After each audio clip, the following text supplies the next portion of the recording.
lost in his deep-set, russet-colored eyes. But that was a long time ago.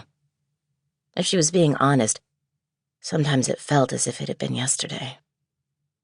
She rolled her eyes and folded her arms across her chest. For good measure, she let out a ragged sigh. It annoyed her to no end to see so much hoopla directed toward Dante simply because he'd become a superstar in Hollywood. It wasn't as if he'd been awarded a Pulitzer Prize, cured cancer, or run into a burning building to save people.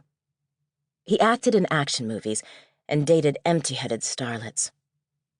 Hadn't she just seen him plastered all over one of the scandal rag tabloids with Missy North, the famous reality star?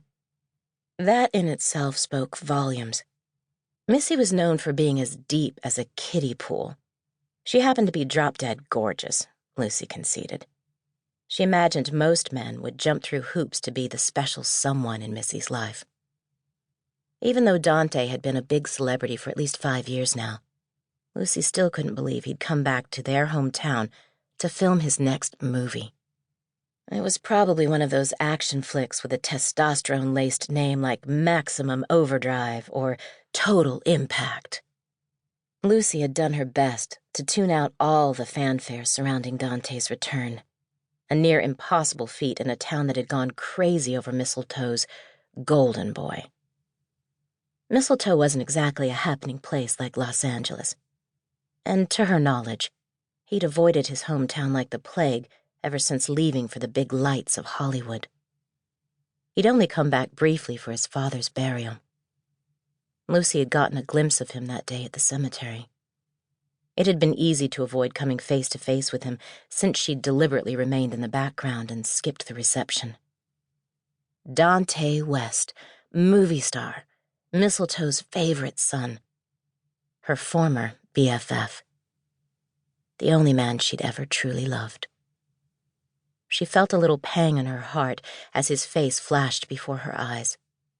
Lucy squeezed her eyes shut, reminding herself that she'd buried their relationship firmly in the past. Revisiting it only brought her pain. Seeing the town of Mistletoe celebrate the man who'd ripped her heart to shreds felt like a betrayal. After all, she'd been a loyal resident, while he'd made a life for himself far away from the shores of Maine. Celebrity was a hard thing to ignore, Lucy realized, and she shouldn't expect an entire town to harbor resentment against Dante for the way he'd treated her. She remembered all the mayhem that erupted a few years ago when Dante landed on the cover of People magazine's Sexiest Man Alive issue.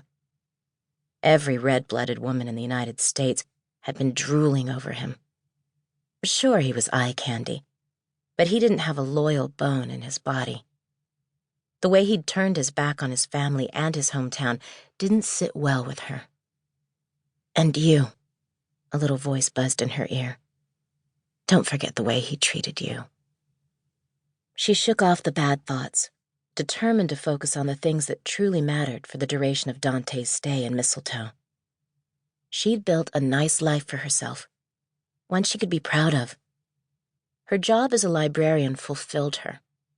It meant so much to her that she'd spent every waking hour trying to find a way to save it from town cutbacks and a downturn in donations. In addition to loving her career, she also had great friends and family.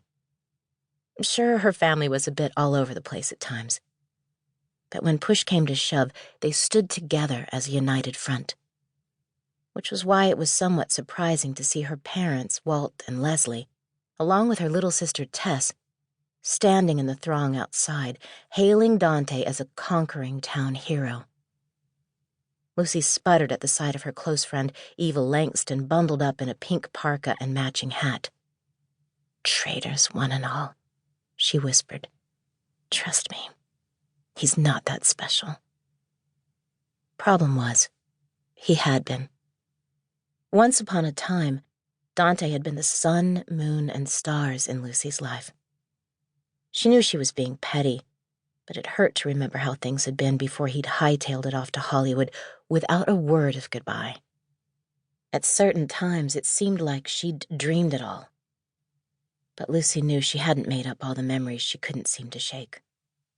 Sledding down MacArthur's Mountain.